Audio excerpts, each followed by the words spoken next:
मार्च महीने में आपके परिवार और आपकी ज़िंदगी, आपकी मैरिड लाइफ के बारे में बता रहे हैं। मार्च महीने की भविष्यवाणी कर रहे हैं और ध्यान से आप सुनिए।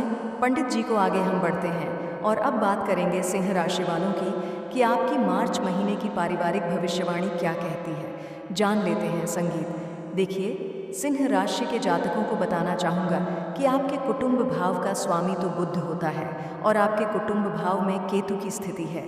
यह आज से नहीं है, पिछले 16 महीने से है भाई। अगर आप सिंह लग्न या सिंह राशि में पैदा हुए हैं तो आप भी महसूस कर रहे होंगे। पिछले 14-15 महीनों से परिवार में सेहत को लेकर के लोगों के उतार चढ़ाव की स्थिति बनी हुई है। अच्छा, आपके द्वितीय भाव का स्वामी बुध इस समय मार्च के महीने में तो कम से कम नीच राशि में ही है, जिससे पारिवारिक मामलों में तनाव और कहासुनी संभव है। अच्छा, एक बात और है, कहासुनी क्यों होगी यह भी जान लीजिए। बीमारी के कारण नहीं होगी, अभाव के कारण होगी, मतलब किसी चीज़ की कमी महसूस होगी, उसमें फिर अनमन की स्थिति होगी। और केतु और मंगल का जो प्रभाव बन रहा है चतुर्थ दशम का, इससे बेवजह लोगों का क्रोध बढ़ेगा, जिससे विवाद बढ़ सकता है। शनि की दृष्टि भी शुभ नहीं है। हालांकि बुध मंगल बृहस्पति विवाद से जल्दी सुलझा देंगे। कोई बेवजह का विवाद हो तो उसे दूर रहना समझदारी होगा। वैवाहिक जीवन को लेकर भी इस महीने सिंह राशि वालों को सावधान रहने की ज़रूरत है। मैं इसलिए कह रहा हूँ ना कि जैसे सूर्य शनि की युति तो है, लेकिन शनि सूर्य को पीड़ित करता है ना, इसलिए वैवाहिक जीवन में समरसता होते हुए भी आप अपने वैवाहिक जीवन के उत्तरदायित्वों का ठीक ढंग से निर्वाह नहीं कर सकते। इसलिए नोक झोंक की स्थिति बन सकती है और आपकी जीवन संगिनी या जीवन साथी का स्वास्थ्य कमज़ोर हो सकता है। तो महीने का दूसरा पार्ट जो 15 तारीख से शुरू होगा, उसमें विवादों में कमी आने की संभावना है। 14 मार्च तक आपको अपनी सेहत का ध्यान रखना होगा।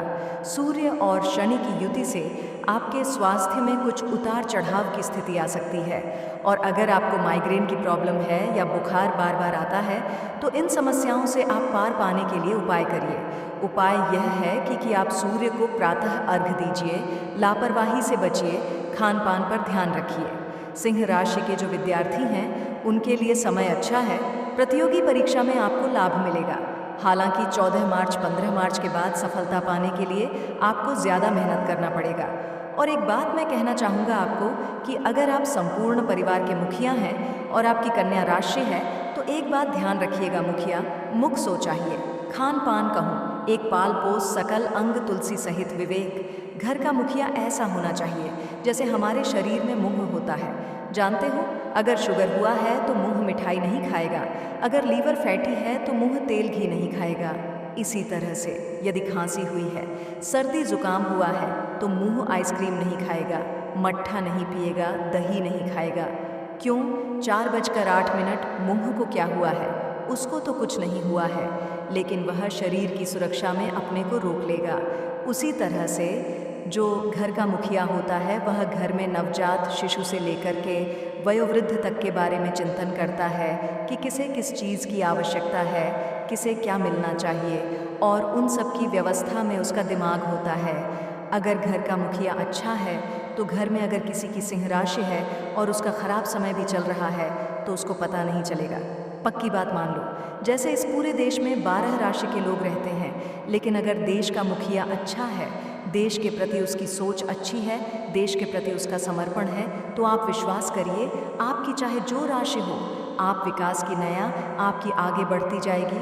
विकास के पथ पर आप अग्रसर रहेंगे। और अगर आपका मुखिया कमज़ोर है, उसका आत्मबल कमज़ोर है, वह दूरगामी दृष्टि नहीं रखता है, तो आपके यहाँ जगह जगह आतंक होगा, जगह जगह परेशानियाँ बढ़ेंगी, जगह जगह पर उत्पात होगा और आपका अच्छा भला जीवन तहस नहस हो जाएगा। तो इसलिए मुखिया का भी रोल इसमें इवॉल्व करके तब सोचिए कि मैं क्या कह रहा हूँ। घर का जो मुखिया है ना, उसकी जन्म कुंडली, घर का जो मुखिया है, जो घर का नायक है, उसकी कुंडली पूरे परिवार को प्रभावित करती है। जय माँ, बंद निवास।